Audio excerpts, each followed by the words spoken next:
Nous revoilà ensemble pour un nouveau chapitre, le chapitre 3, les unités.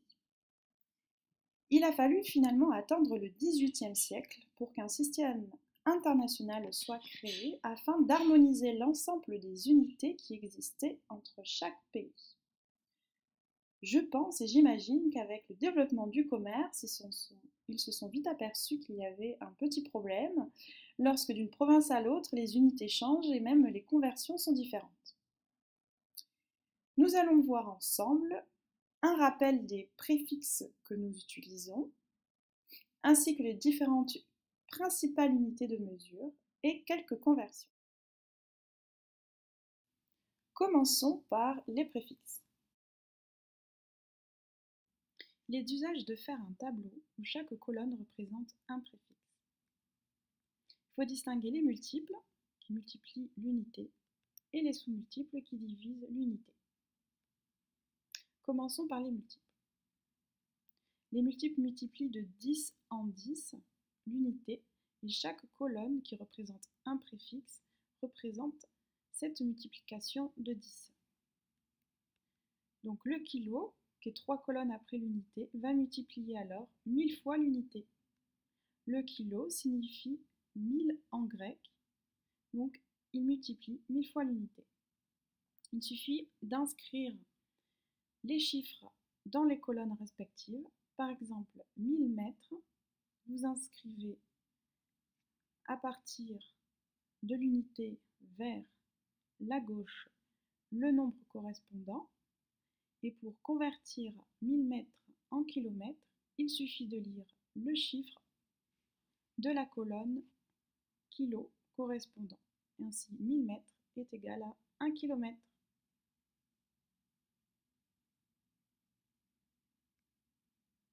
Les autres multiples, un peu moins utilisés, l'hecto.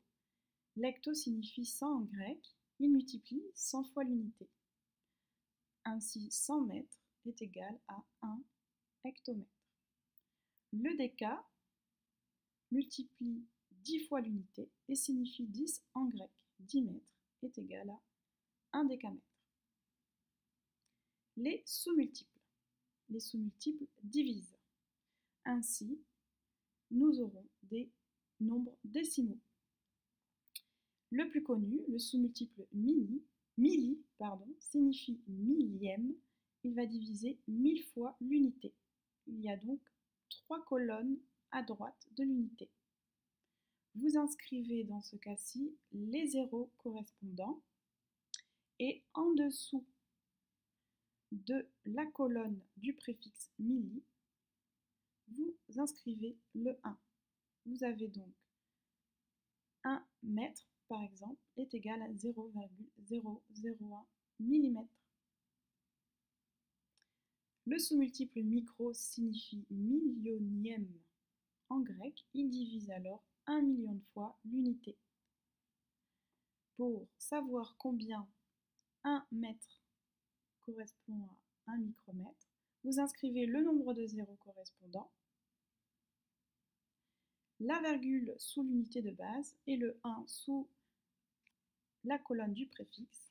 1 mètre est égal alors à 0,00001 micromètre. Dans ce cas-ci, pour faire ces conversions dans ce sens-là, vous inscrivez les zéros vers la droite.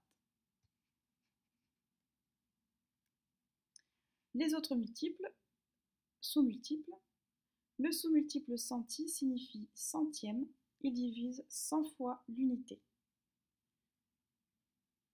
1 mètre est égal à 0,01 cm. Le décimètre, pas souvent utilisé, signifie dixième et divise 10 fois l'unité. 1 mètre est égal à 0,1 décimètre. Pour que ce soit plus clair, j'ai trouvé une belle image. Vous avez 1 mètre et vous avez 10 décimètres. Donc on voit bien que 10 décimètres est égal à 1 mètre, que ce préfixe divise 10 fois l'unité. Le centimètre 100 fois, puisqu'il faut 100 centimètres pour arriver à 1 mètre.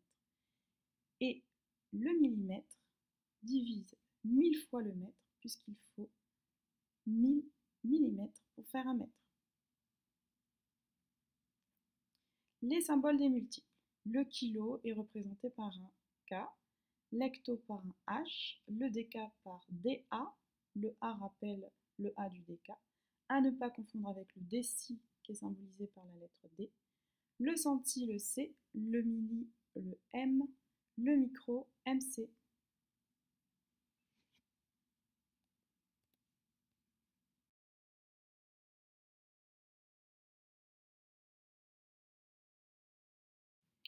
Les unités de mesure. Alors, je vais vous laisser quelques instants pour vous rappeler les unités de mesure couramment utilisées pour les mesures de longueur, de volume, quantité de matière, de masse, température et du temps.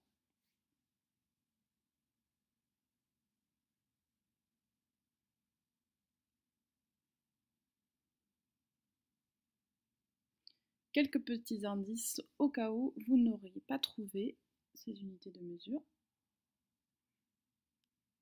Encore quelques secondes. Alors finalement, pour mesurer la longueur, on utilise généralement le mètre.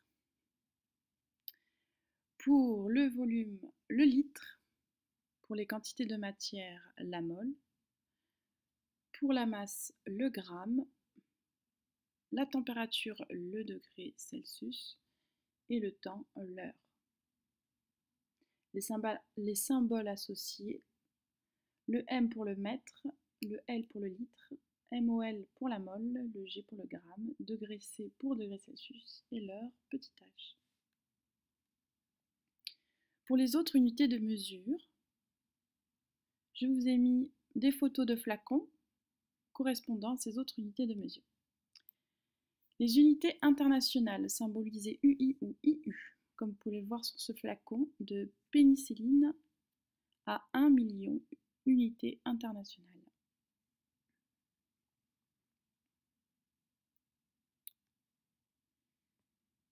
Autre flacon, potassium de chloride.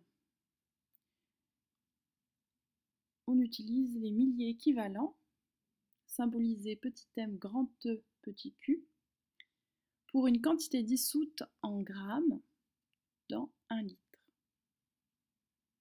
C'est pour la concentration.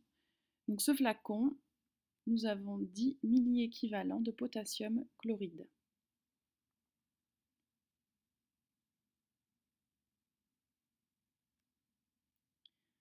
Pour les solutions et les onguents, vous pouvez avoir des flacons avec des mesures en pourcentage.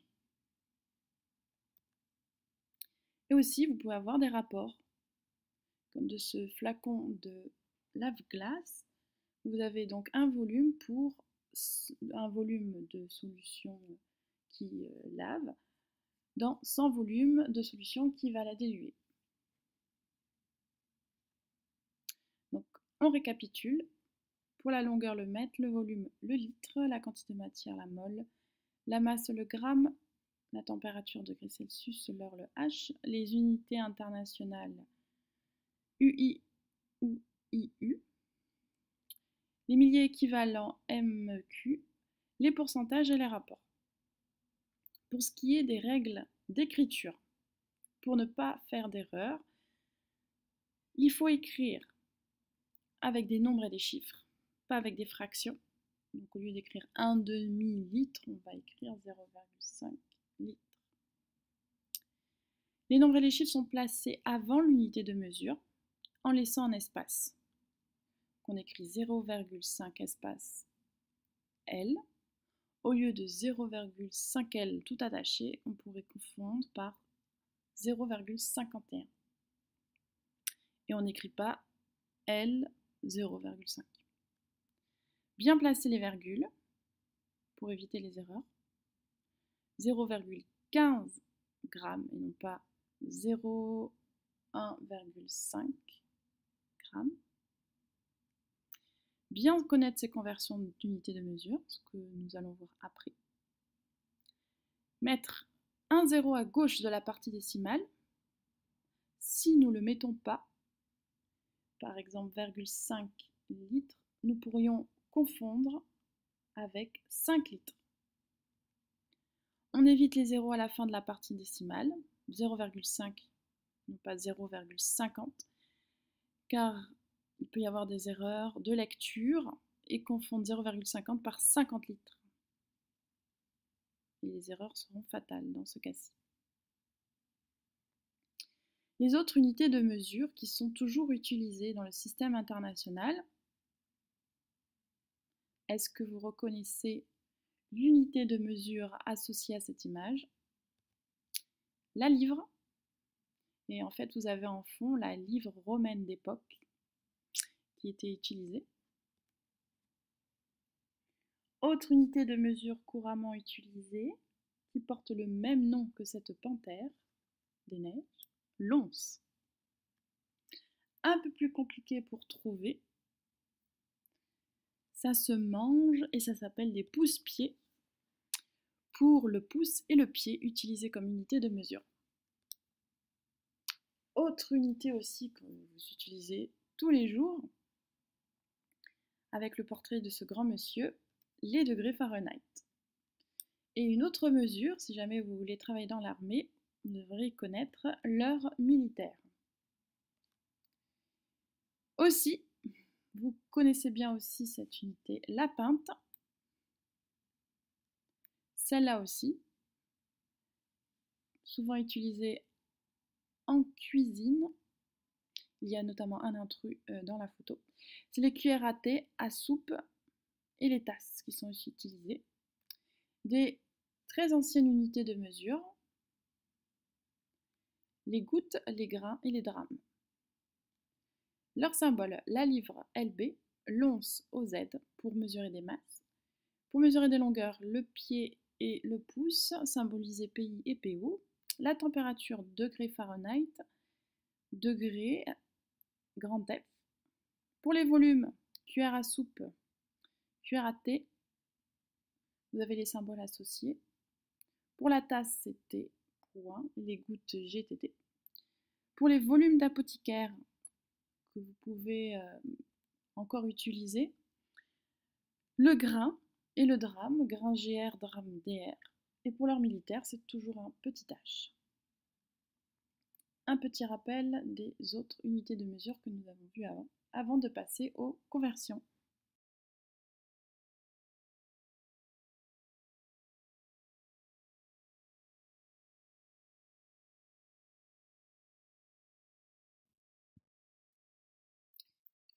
Quelques conversions pour ce qui est des mesures de longueur. Un pied est égal à 30 cm. C'est le moyen le plus simple de s'en rappeler. Et 100 cm est égal à 3,3 pieds.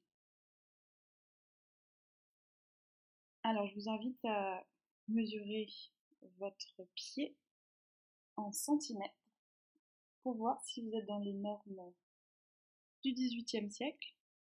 Pour ma part, mon pied ne fait pas 30 cm. Ce serait un bon moyen de vous en rappeler. Un pouce est égal à 2,5 cm, soit la moitié de 5 cm, alors que 1 cm, c'est à peu près la moitié d'un pouce, 0,4. Pour convertir les pouces en centimètres, sachant que 1 pouce est égal à 2,5 cm, il suffit de multiplier les pouces par 2,5 pour obtenir des centimètres. Pour l'inverse, il faut multiplier les centimètres par 0,4 pour avoir des pouces, puisque 1 cm vaut 0,4 pouces. Et si jamais vous êtes perdu, mais que vous savez que 1 pouce c'est égal à 2,5 cm, il suffit de faire un produit en croix. Dans cet exemple, vous ne savez plus combien fait 1 cm en pouces. Vous faites le produit en croix suivant, 1 fois 1 divisé par 2,5 et vous aurez le résultat correspondant, 0,4. soit 1 cm, est égal à 0,4.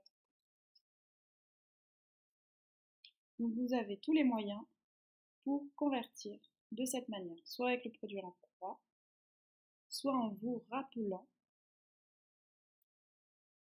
qu'un pouce, il faut les multiplier par 2,5 cm pour avoir des centimètres, ou que les centimètres, il faut multiplier par 0,4 pour avoir des pouces.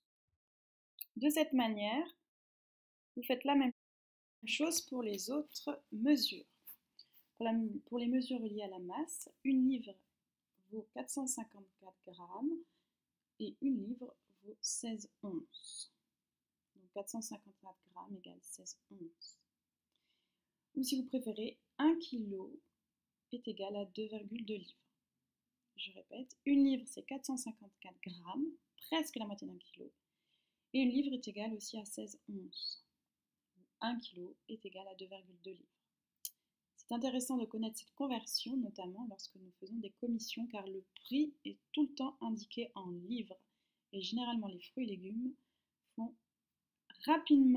arrive rapidement à dépasser la livre.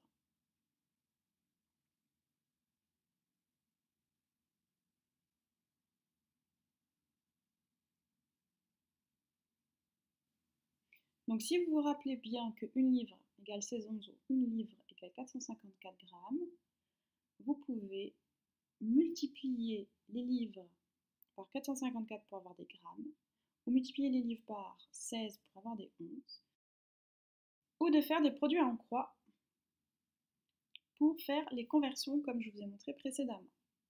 Pour les mesures de la masse, 1 grain est égal à 60 mg. Peut-être qu'ils ont à l'époque dû peser 1 grain de blé et généraliser à 1 grain est égal à 60 mg. 1 gramme, qui est en fait le nom qu'on donne aux pièces grecques à l'époque de l'Empire grec, est égal à 1,77 g.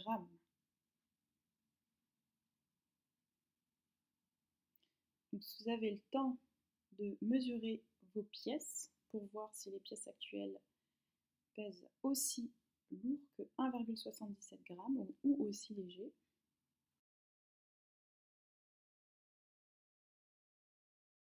Pour ce qui est des mesures de volume, une pinte, c'est équivalent à 1 litre, et 32 onces. Et une once, c'est égal à 0,030 litres. Pour ce qui est des cuillères à thé, des cuillères à soupe et de la tasse, une cuillère à thé vaut 5 ml. Une cuillère à soupe, 15 ml. Donc il faut 3 cuillères à thé pour avoir le même volume d'une cuillère à soupe. Vous pouvez vérifier par vous-même si en mettant 3 cuillères à thé, vous obtenez le même volume qu'une cuillère à soupe. Alors qu'une tasse, c'est 500 ml, soit 100 fois plus qu'une cuillère à thé. Donc il faudrait remplir une tasse avec 100 cuillères à thé. Pour ce qui est des températures, le système de conversion est un peu plus compliqué. Sachant que la température de congélation est égale à 0 degrés Celsius, 0 degrés Celsius vaut 32 degrés Fahrenheit. Il faut donc multiplier les degrés Celsius par 1,8 et ajouter 32. Ainsi, 100 degrés Celsius, la température d'ébullition, vaut 212 degrés Fahrenheit et la température corporelle, 37 degrés Celsius, vaut 98,6 degrés Fahrenheit. Si vous ne vous rappelez pas de cette conversion multipliée par 1,8 plus 32 pour convertir les degrés Celsius degrés Fahrenheit, n'oubliez pas les produits en croix. Pour les heures militaires, l'heure militaire est inscrite toujours avec 4 chiffres. Les 2 premiers chiffres correspondent aux chiffres de l'heure et les 2 autres aux chiffres de la minute. Ainsi, minuit, c'est 4-0. 11h59, c'est 1159 avec 11 les heures, les nombres de l'heure et 59 les nombres de la minute. 1h du matin. 1h du matin, c'est 1h et 0 minutes. Donc vous écrivez 0100. 11h40 de l'après-midi. En heure militaire, on a inscrit les heures de 1 à 23. Donc 11 c'est 23. Et un spray, vous inscrivez 40